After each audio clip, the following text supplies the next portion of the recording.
মিলাদুন্নবীর বিশেষ কোনো নামাজ আছে কিনা? ভাই, ঈদে মিলাদুন্নবী তো ইসলামে নাই, নামাজ হবে কোত্থেকে? নবী করিম সাল্লাল্লাহু আলাইহি সাল্লামের জন্ম হয়েছে, এটা সত্য, কিন্তু এই জন্ম উপলক্ষে কোনো ঈদ বা কোনো উৎসবের নির্দেশ কোরআন বা হাদিস কোথাও আমাদেরকে দেওয়া। একজন মুসলমানের আদেশ নিষেধ পাওয়ার জায়গা কোনটা?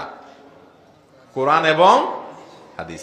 কোরআন এবং হাদিসে কোন একটা জাল হাদিসেও নবী করিম সাল্লাল্লাহু আলাইহি সাল্লামের জন্মের দিনটাকে উৎসব হিসাবে উদযাপনের কোন নির্দেশনা বিলকুল।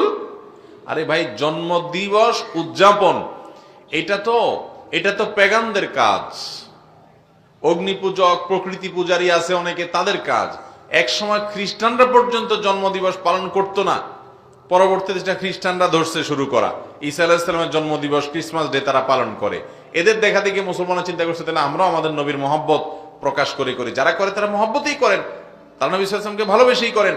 অথচ নবী সাল্লাল্লাহু আলাইহি ওয়াসাল্লাম ইহুদি খ্রিস্টানদের অনুকরণ অনুসরণ করতে নিষেধ করেছেন। আমরা সেই কাজই করছি। আমাদের নবীজি নিজে নিজের জন্ম দিবস বছরে একবার এরকম উৎসব করা, এটা তিনি করেন নাই। না চার খলিফার কেউ করেছেন, না কোনো সাহাবী করেছেন, কোনো জাল হাদিসেও নাই। অতএব ঈদে মিলাদুন নবী নামে যেটা আমরা উদযাপন করি, এটার অস্তিত্বই ইসলামে নাই। কোরআন হাদিসে এরকম কিছু করতেই বলা হয় না। ইসলাম পূর্ণাঙ্গ দিনের বিধান, যার কারণে এটার আবার আলাদা নামাজ কোত্থেকে আসবে?